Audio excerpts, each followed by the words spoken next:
পড়েনি জ্যোতিষী কাকা? তাহলে একটা রবীন্দ্রনাথ ঠাকুর কেন পৃথিবী বিখ্যাত কবি হলে?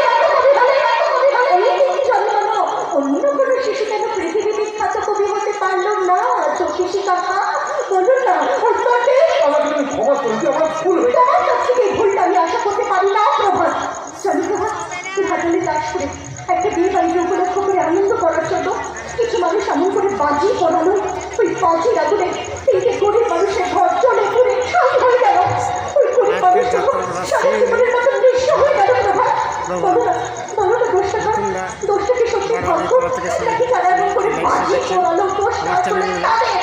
প্রভাত, আমি তোমাকে বলছি, শিশুর মনের মৃত্যু কোনো স্বাভাবিক মৃত্যু হতে পারে না প্রভাত। এর পেছনে গভীর রহস্য লুকিয়ে রয়েছে। ভালো করে অনুসন্ধান করো, তাহলেই জানতে পারবে এই মৃত্যু স্বাভাবিক মৃত্যু নয় প্রভাত। আমি আপনার জ্যোতিষী কাকা, আমি তো একবার বলিনি আমি প্রভাতকে বিয়ে করবো না। জ্যোতিষী কাকা, আমি যে প্রভাতকে বড্ড ভালোবেসে ফেলেছি। প্রভাত থেকে আমি বাঁচবো না জ্যোতিষী কাকা। তাই তুমি আমি প্রভাতকে করবো তার জন্য সাথে করে এই কোর্সটিটা আমার সাথে আমি নিয়ে এসেছি।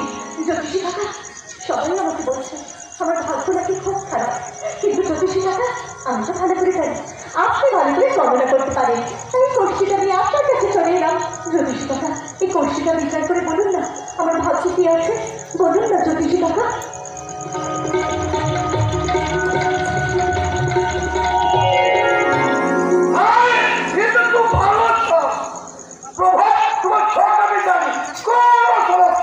তোমাদের দাম্পত্য জীবন শুকিয়ে যাবে।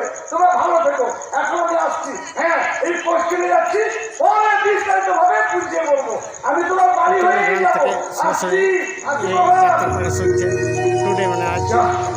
একটা চিন্তা ভিক্রি। আরে বাবা, ক্ষমা তো খেয়ে নিয়েছে, এখন অমুক করে। তুমি জানো আজকে বাড়ি ভর্তি আত্মীয় স্বজন।